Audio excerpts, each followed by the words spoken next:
A patient asked me something recently that I think a lot of people are starting to wonder. She'd been reading about artificial intelligence in hearing aids, AI hearing aids, AI sound processing, AI noise reduction, and so she asked, if hearing aids have AI now, why do people still need audiologists?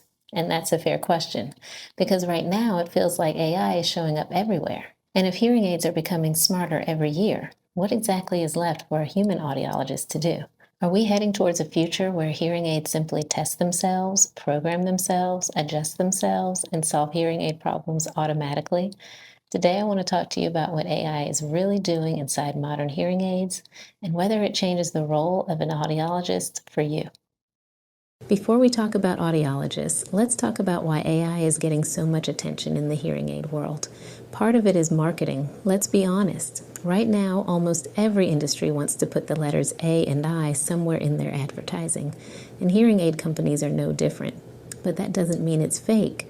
AI is genuinely being used in many modern hearing aids. The problem is that most people hear the term AI and imagine something much more dramatic than what's actually happening.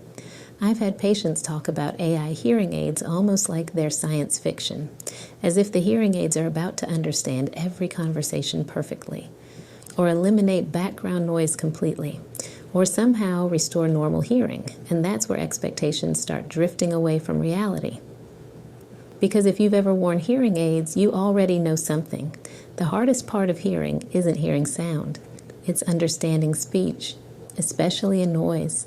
Restaurants, family gatherings, church, work meetings, the environments where multiple sounds are competing for attention at the same time. That's where people struggle, and that's where manufacturers are trying to use AI to help. The goal of AI in hearing aids isn't to make hearing aids think. The goal is to help hearing aids make better decisions, thousands of times per day. What environment am I in? Is this speech? Is this noise? Should I emphasize this? Should I reduce that? Should I change microphone direction? Should I adjust processing? Those decisions used to rely more heavily on fixed programming. Today's hearing aids are becoming much better at adapting automatically. And yes, AI is helping with that. In many situations, hearing aids are becoming more responsive than they used to be. That's real. But here's something interesting. Even with all of those advances, patients still come into my office with problems. Not because AI failed, because hearing is more complicated than technology alone. I've never had a patient walk into my office and say, "My hearing aid needs more machine learning." What they actually say is, "I can't understand my wife. I can't hear my grandchildren. I avoid restaurants now. I spent thousands of dollars and I'm disappointed." Those aren't technology problems, those are human problems, and that's where things start getting interesting. One thing I've learned after years of fitting hearing aids is that hearing loss rarely behaves exactly the way people expect. Two people can have very similar hearing tests, very similar hearing aids, very similar technology, and completely different experiences. One loves their hearing aids, the other struggles. Why?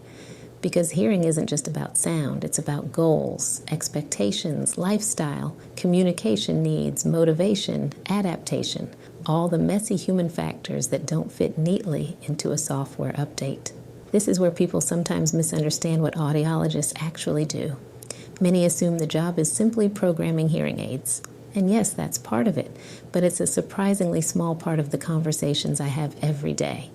A patient comes in convinced hearing aids aren't helping. Sometimes the issue isn't programming. Sometimes expectations were unrealistic.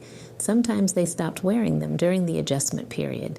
Sometimes they need a different style of hearing aid. Sometimes they need counseling. Sometimes they need medical evaluation. Sometimes they aren't actually hearing aid candidates at all. Those decisions don't come from artificial intelligence. They come from understanding people. One thing people sometimes overlook is that hearing aids are not maintenance-free devices. They need cleaning, they need troubleshooting. Sometimes they stop charging, sometimes they stop connecting to phones, sometimes wax blocks the receiver, sometimes a microphone stops working, sometimes a hearing aid gets dropped in water. I've had patients walk into my office convinced their hearing aid was broken, and 5 minutes later they're walking out with a hearing aid that's working perfectly again. Not because we replaced it, because we identified the problem. And honestly, that's part of hearing care too. When something isn't working correctly, people usually don't want to spend hours searching online for answers. They want help.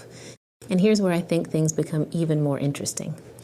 AI may actually increase the importance of good audiologists rather than eliminate them. That sounds backwards at first, but think about it. As hearing aids become more sophisticated, there are more features, more options, more settings, more choices, more marketing claims, more confusion, not less. Patients don't just need someone to program hearing aids. They need someone to help them make sense of everything.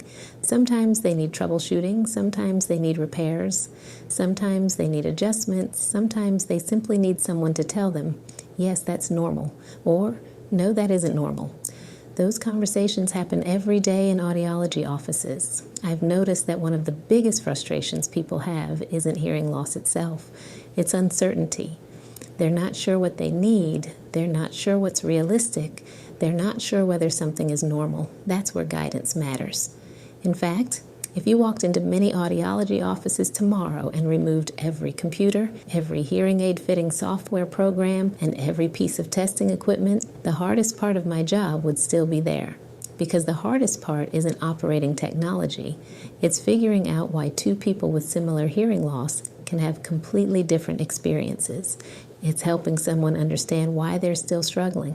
It's helping a spouse understand what hearing loss is doing to communication. It's helping people make decisions when the answer isn't obvious. Now, could AI eventually perform some tasks that audiologists perform today? Absolutely. I think it probably will. Automatic adjustments are already getting better. Remote support is improving. Environmental classification continues to improve. Some routine tasks will likely become increasingly automated. That's probably inevitable. But there's a difference between automating tasks and replacing people. Those are not the same thing. If a hearing aid automatically adjusts itself in a restaurant, that's helpful. But it doesn't answer, should this person have hearing aids? Which hearing aid is appropriate? Why are they still struggling? Are expectations realistic? Is there a medical issue involved? Would another treatment be better? Those questions still require judgment. And judgment is often where the most important decisions happen. I think that's why the conversation around AI sometimes becomes misleading. People imagine AI replacing hearing care. What I see happening is AI becoming another tool within hearing care, a very useful tool, a powerful tool, a tool that's already helping many patients, but still a tool, not a replacement for the entire process. And honestly, I think that's good news, because hearing loss isn't just a technology problem, it's a communication problem, a relationship problem, a quality of life problem. It's deeply human. And the more time I spend with patients, the more convinced I become that the human side of hearing care matters just as much as the technology side, maybe more. So will AI replace audiologists? I don't know if that's the right question. I think the better question is, how can AI help people hear better? And the answer is, it's already doing that. Modern hearing aids are becoming smarter, more adaptive, more capable, and that's very exciting. But hearing healthcare has never been just about technology. It's about helping people communicate, connect, participate, and stay engaged in the conversations that matter most. And for at least now, that's not something AI has figured out how to do all on its own. I'd love to hear your thoughts, and if you found this helpful, make sure to subscribe so you don't miss future videos. Thanks for watching, and I'll see you in the next one.